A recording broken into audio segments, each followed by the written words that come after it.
जानकी जीवन स्मरण जय जय राम पार्वती पते हर हर महादेव पुंडलीक वरदा हरि विठ्ठल श्री अनंत कोटी ब्रह्मांड नायक राजाधिराज सच्चिदानंद सद्गुरु श्री ब्रह्मचैतन्य महाराज की जय।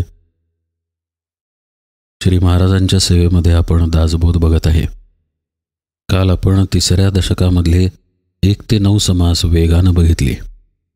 मुख्यतः त्या समासांमधून समर्थांना काय सांगायचं आहे, आपली कुठल्या पद्धतीची भूमिका बनवून घ्यायची आहे ते आपण पाहिलं।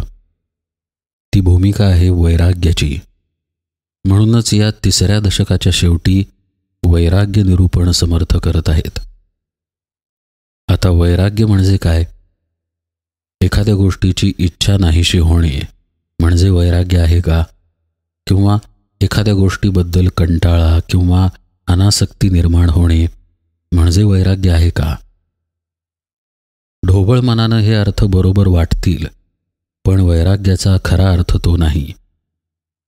असं पहा, आता समजा मी जेवण केलेलं आहे, माझं पोट भरलेलं आहे। पोट भरल्यानंतर समजा माझ्या आवडीची भाजी जरी माझ्यासमोर आणली तरी मी काय म्हणतो? मला नको म्हणतो। समजा मी त्यावेळी असं म्हटलं की मला आता या भाजीमध्ये काहीही इच्छा नाही, मला वैराग्य आलेलं आहे, तर तो अर्थ बरोबर ठरेल का? मुळीच नाही।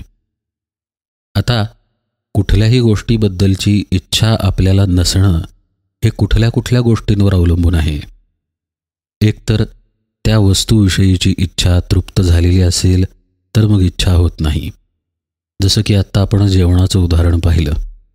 किंवा समजा मला आपलं घर व्हावं स्वतःचं असं वाटत असेल, स्वतःचं घर झालं की मग ती इच्छा राहत नाही। पण या स्थूलातल्या सर्व काही ज्या इच्छा आहेत त्या पुन्हा पुन्हा मनुष्याला येतात। जसं की पोट जरी भरलेलं असलं तरी कालांतरानं पुन्हा भूक लागते। स्वतःचं म्हणून एक घर जरी घेतलेलं असलं तरी आणखी घर घ्यावंसं वाटू शकतं। असं हे आपली पोटाची भूक किंवा घर वगैरे घेणं इतपतच मर्यादित नाही आहे। असं आपलं प्रत्येक इंद्रियाच्या बाबतीत आहे। समजा आपण सिनेमा पाहत आहे, डोळ्यांनी सिनेमा पाहतो, कानांनी त्यातली गाणी संवाद ऐकतो, पण थोड्या वेळानं आपले डोळे थकतात, आपले कानही थकतात, मेंदूही थकतो। आपण सिनेमा पाहणं बंद करतो आणि दुसरं काहीतरी करतो। म्हणजे मला आता सिनेमा पाहण्याचं वैराग्य आलं असा अर्थ निघेल का? मुळीच नाही। तात्पुरतं सिनेमा पाहण्यापासून आपण परावृत्त होतो खरं, पण काही काळानं पुन्हा आपल्याला काहीतरी बघावं वाटतं, काहीतरी ऐकावं वाटतं। एकूण काय, आपल्या इंद्रियांच्या इच्छा सतत बदलत असतात। एखादी इच्छा त्यातली तृप्त होते, पण पुन्हा दुसरी इच्छा त्या ठिकाणी असतेच। दुसरी तृप्त झाली की तिसरी असते, तिसरी झाल्यानंतर पहिली पुन्हा येते किंवा दुसरी पुन्हा येते। एकूण काय, सारख्या एकामागून एक इच्छा येत राहतात। ही जी आपली इंद्रियांची धाव सुरू आहे याला समजून घेणं गरजेचं आहे। प्रत्येक इंद्रियाची इच्छा जरी पूर्ण झाली असं वाटलं तरी पुन्हा इच्छा प्रगट होते आणि पुन्हा इंद्रिय त्या इच्छेच्या मागे धावायला लागते। याचा अर्थ असा की इंद्रियांकडून इच्छा कधीही तृप्तपणे भोगून होत नाहीत। म्हणजे वैराग्य हा विषय फक्त इंद्रियांशी संबंधित नाही। इंद्रियांच्या मागे कुणीतरी आहे ज्यामुळे इंद्रियांना प्रेरणा होते आणि इंद्रिय विषयाच्या मागे धावायला लागते। ही जी गोष्ट आहे ज्यामुळे इंद्रियांना प्रेरणा होते ती आहे वासना।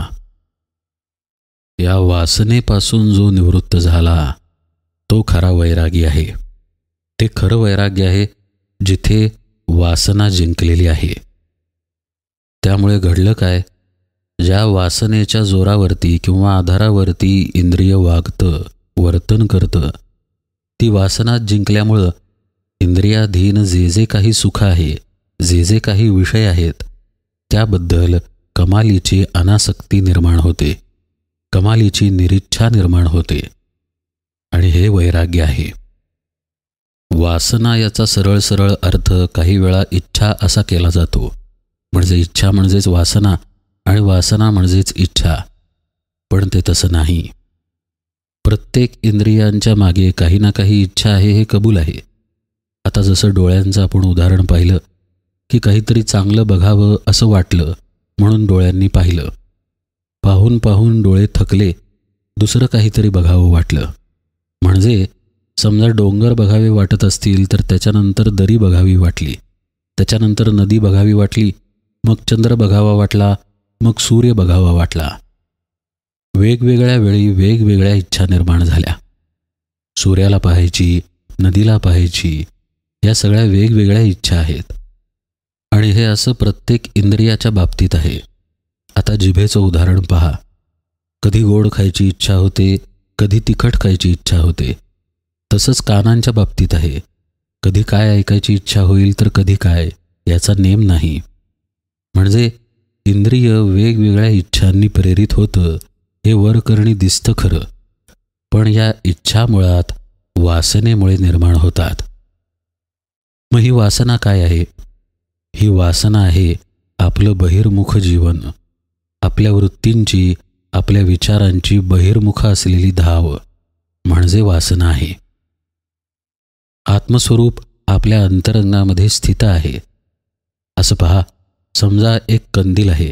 आता कंदिलाच्या मध्ये ज्योत आहे आणि कंदिलावरती काच आहे. काचेतून प्रकाश बाहेर पडतो. कंदिलाच्या मध्ये जी ज्योत आहे त्याप्रमाणे आपल्या अंतरामध्ये आपला आत्मस्वरूप स्थित आहे.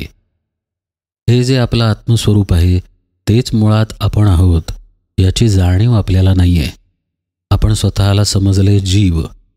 आता हे जीव आपण स्वतःला समजल्यामुळं आपण कंदिलाच्या बाहेर बघतोय, कंदिलाच्या आत पाहत नाही आहे. आत ज्योत आहे पण आपण बाहेरच्या दृश्याकडे पाहतोय. ही जी आपली जीवाची उर्मी आहे, आपल्या आत्मस्वरूपाला न ओळखता बाहेर पाहण्याची, या उर्मीला वासना असं म्हणतात.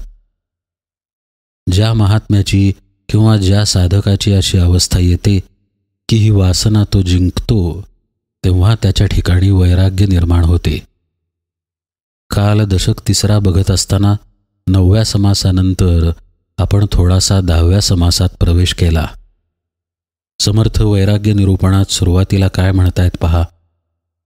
संसार म्हणजे महापूर, माझी जळचरे अपार, डंखू धावती विखार काळसर्प, आशा ममता देही बेडी, सुसरी करिता ती तडातोडी, नेऊन दुःखाचे साकडी माझी घालिती, अहंकार नरके उडविले, नेऊनी पाताळी बुडविले, तेथून या सोडविले न वचे प्राणी.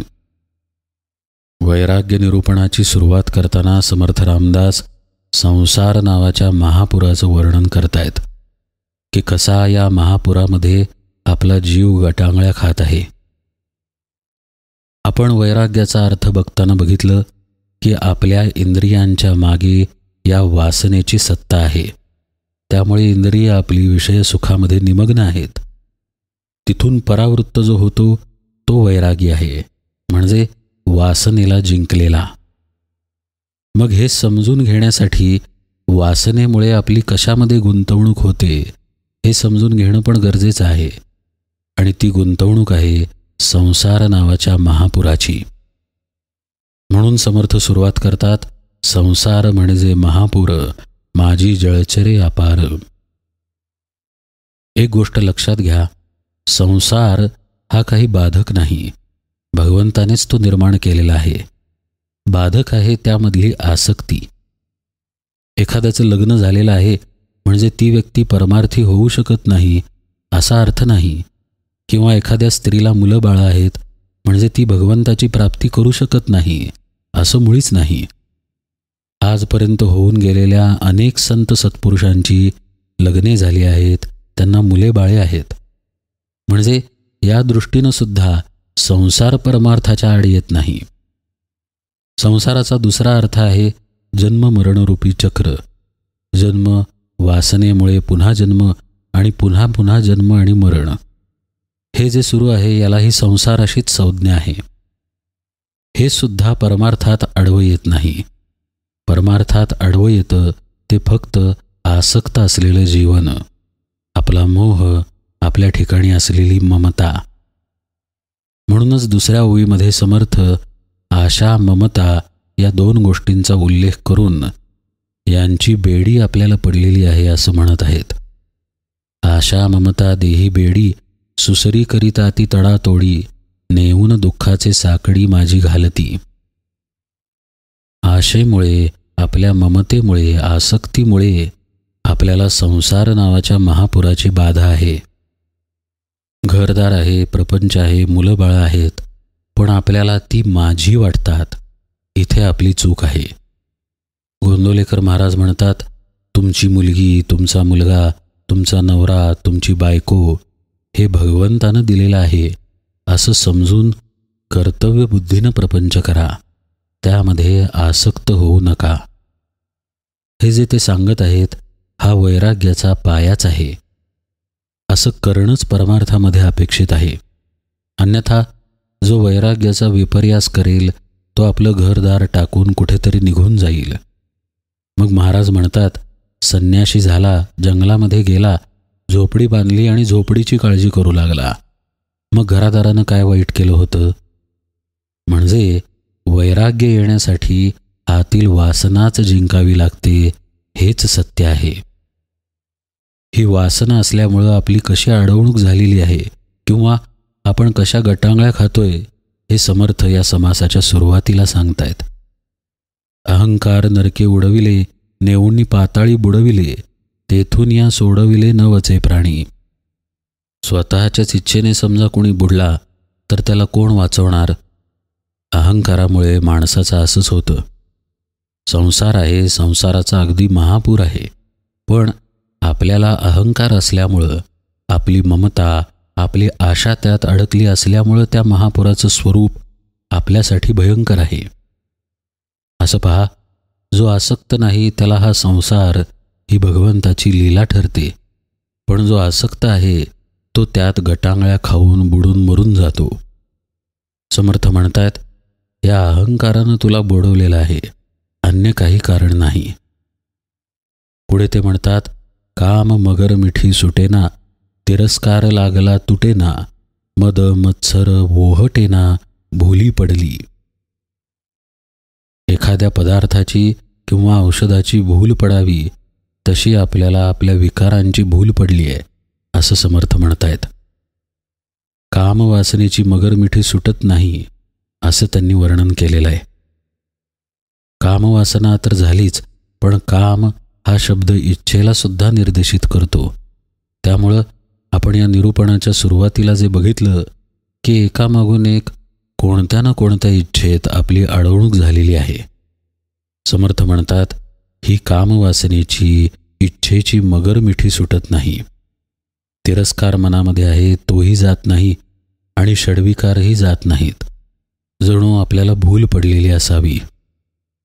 पुढे समर्थ म्हणतात, वासना धामिणी पडिली गळा, घालूनी वेटाळे वमी गरळा, जिव्हा लाळी वेळोवेळा भयानक.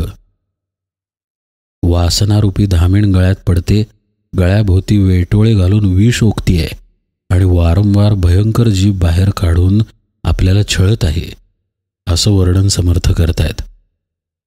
एकूण काय, ज्या ज्या मार्गांनी आपल्याला भगवंताचा विसर पडतो आणि ज्या ज्या मार्गांनी आपण या संसाराच्या महापुरामध्ये गटांगळ्या खातो, त्या सगळ्या मार्गांना समर्थ कधी मगर मिठी म्हणतात तर कधी धामीण म्हणतात. सांगायचं आहे त्यांना एकच, की तुझ्यातला अहंकार, तुझ्यातली वासना, तुझ्यातले षड्विकार यांमुळे तुझी गुंतागुंत झालेली आहे. थोडक्यात काय, तर स्वतःच्या हातानं तू स्वतःला गुंतवून घेतलेला आहेस, तर आता स्वतःच्या हातानं यातून स्वतःची सुटका करून घे. पुढे ते म्हणतात, माथा प्रपंचाचे बोझे, घेऊन म्हणे माझे माझे, बुडताही न सोडी फुंजे कुळाभिमाने. ते म्हणतात ना, कळतं पण वळत नाही, तसं आपलं झालेलं आहे.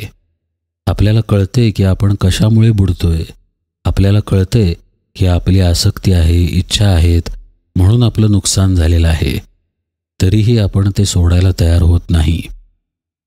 समर्थ म्हणतात, पडिले भ्रांतीचे अंधारे, नागविले अभिमान चोरे, आले अहंतेचे काविरे भूतबाधा.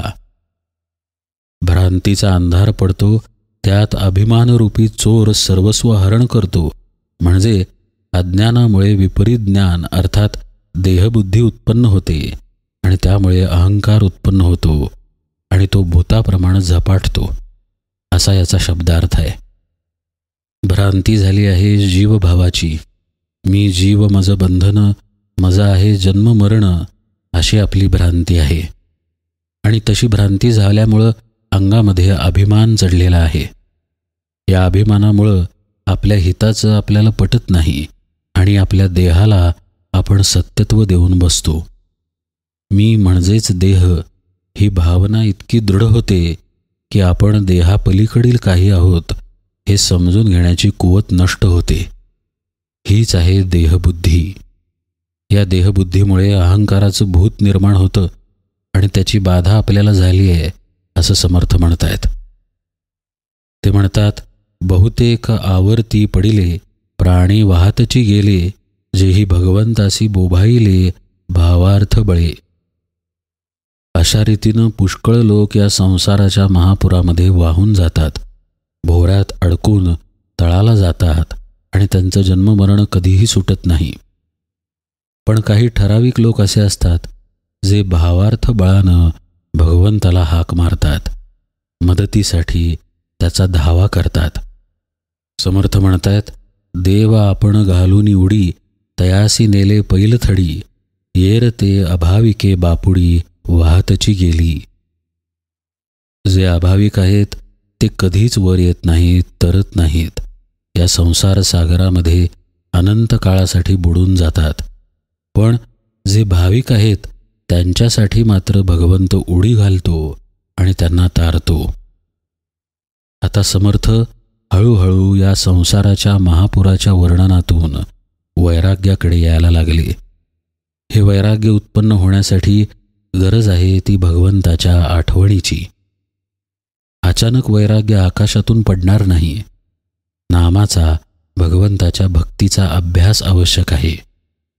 एक भगवंत माझा आहे, अन्य कुणी नाही, असा किमान भाव तरी असला पाहिजे. भगवंत माझा आहे असं वाटलं पाहिजे. आपण या संसाराच्या चक्रामध्ये अडकून जन्ममरणात सापडलेलो आहोत. या पलीकडे आपल्याला जायचं असेल तर भगवंता आता तुझाच आधार आहे असं तरी किमान वाटलं पाहिजे, तर आपली वैराग्याच्या दिशेनं वाटचाल होईल. अन्यथा कठीण आहे. पुढे समर्थ हा विषय कशा पद्धतीनं नेतात ते आपण यथावकाश पाहूया. आवाजाच्या अस्वास्थ्याबद्दल मी पुन्हा एकदा क्षमा मागतो आणि आजच्या निरूपण सेवेला इथेच विराम देतो. जानकी जीवन स्मरण. जय जय राम.